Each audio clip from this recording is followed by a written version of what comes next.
Busch beer has earned the right to wear it proudly.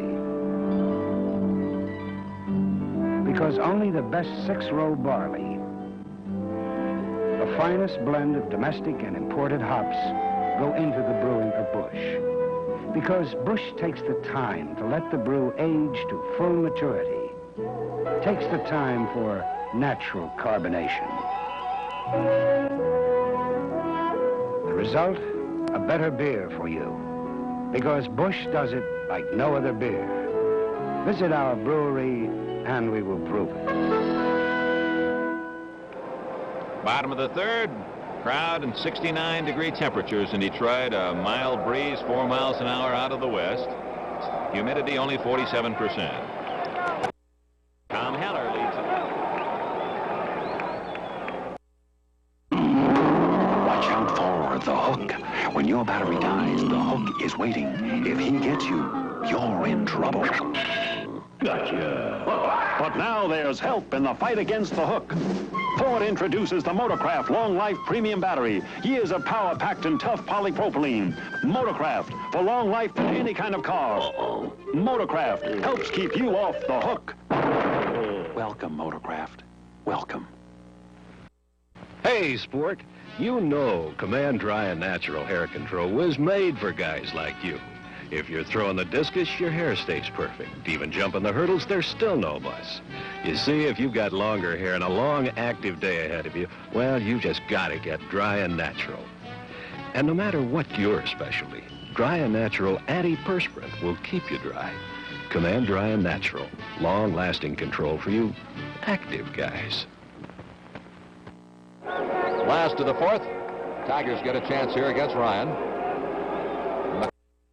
And Gates Ryan. Inspired by the past, Kinney Shoes recreates the classics. The age of grandeur, when Caesar's legions marched across the world, Kinney Shoes recalls it with the Centurion sandal. The search for adventure, when uncharted seas brought footsteps out of distant shores, Kinney relives it with the Outcast shoe. See the new classics now at Kinney Shoes.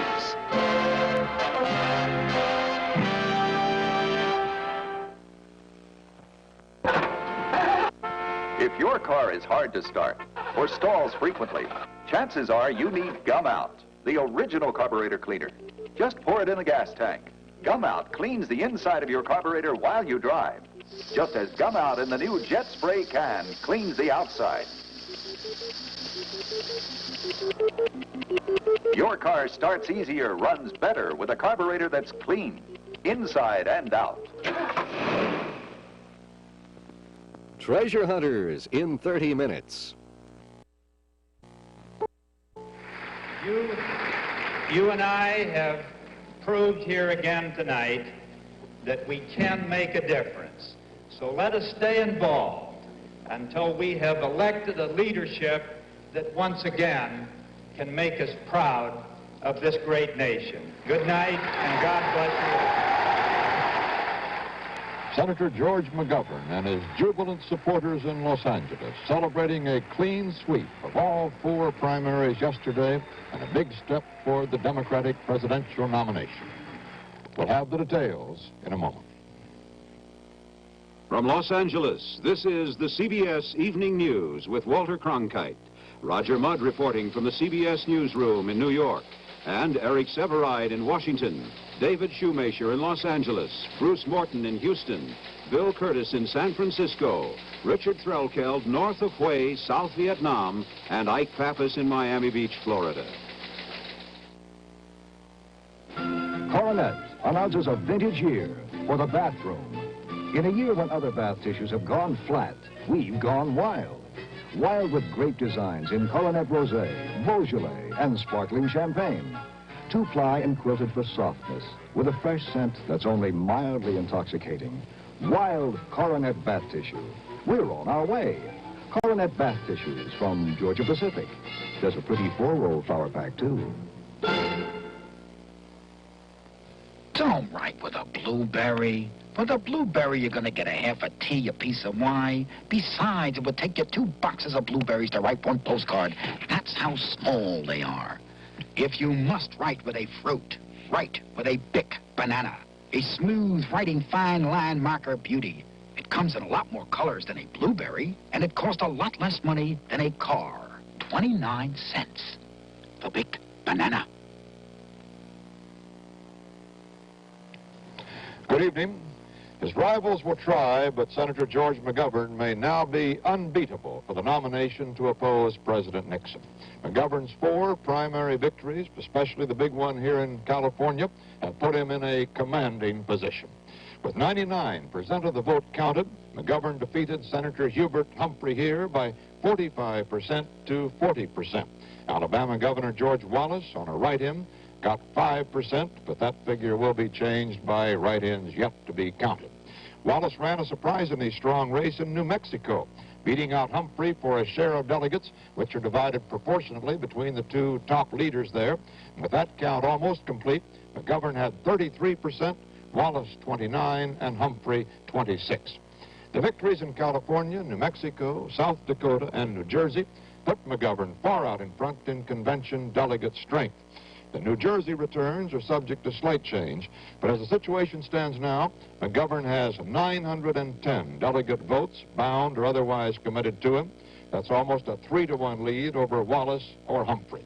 With that kind of delegate lead now, and an anticipated victory in New York in 2 weeks, any stop McGovern move will be hard put to find an effective vehicle.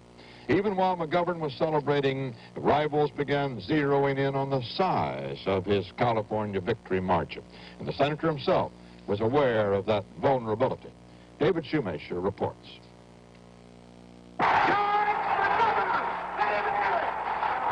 Despite the election night cheers, the California results disappointed McGovern. Aides had prepared a long list of phone calls to be made today, which they hoped would clinch the nomination. But that list was quietly discarded once it became apparent the actual results would not live up to the early polls.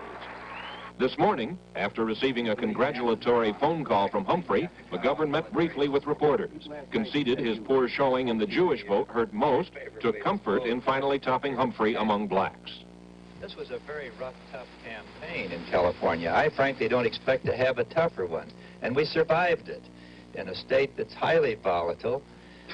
We survived the kind of a campaign that some might have expected would have knocked me out of the race. You don't think that Richard Nixon will be rougher on you than Hubert Humphrey? I don't know. I think Hubert Humphrey's a pretty tough campaigner.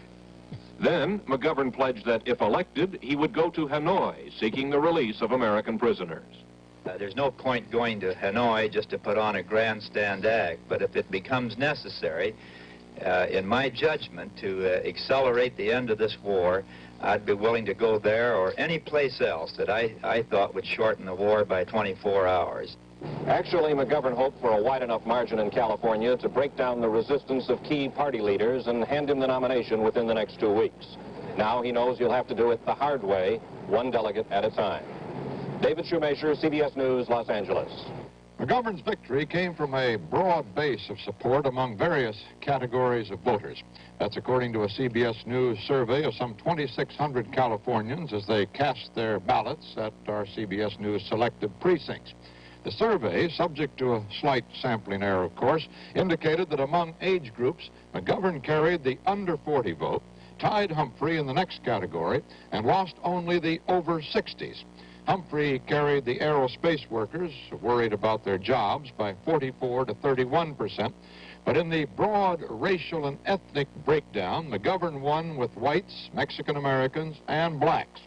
Since Florida's primary, where McGovern got only 1% of the black vote to Humphrey's 47%, the South Dakota senator has been eating into Humphrey's strength among blacks, and he finally topped him here in California by 44% to 38%.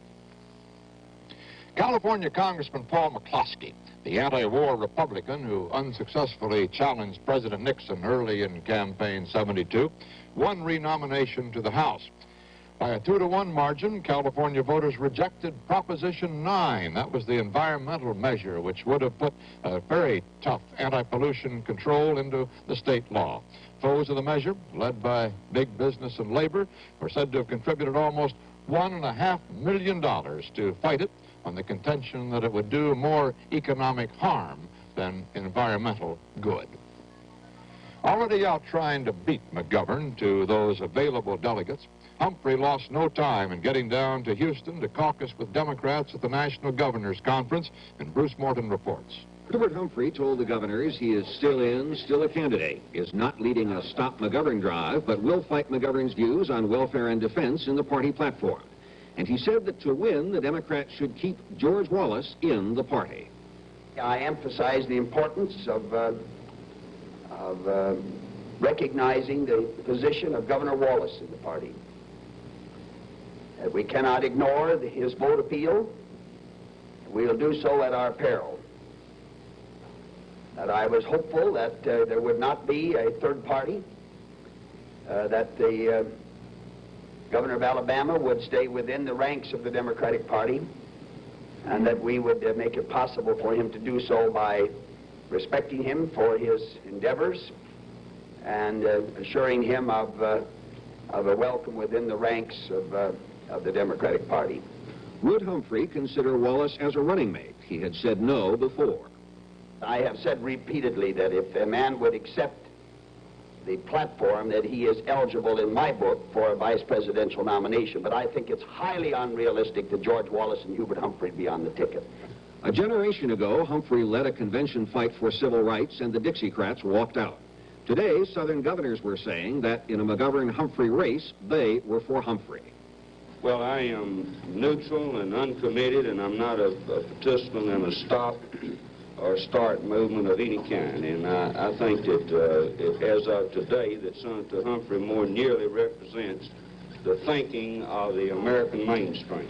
Humphrey said no one urged him to withdraw. McGovern backer Patrick Lucy was asked about any drive to block his man. Oh, I think there's no evidence of it at all.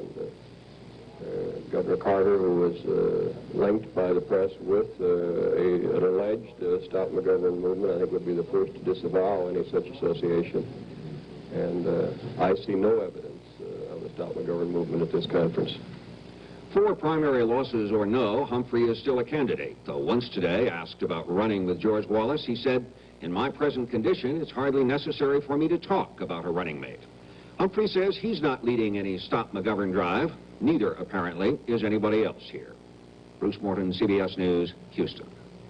Ironically, in this climactic California primary, McGovern finds himself stung by the same sort of numbers comparison by which he stung Edmund Muskie in the first primary in New Hampshire. He didn't win as big as he was supposed to.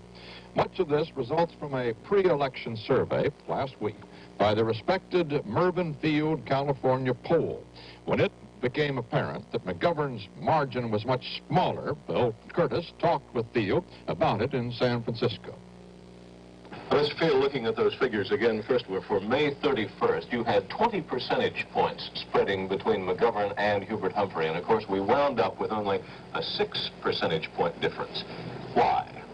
The significant point is that since the McGovern, Wallace, Chisholm, Muskie and other votes held constant, the 13 percentage point undecided that we had on May 31st, upon analysis, appear to be the kind of Humphrey voter. They are elderly, they were committed voters.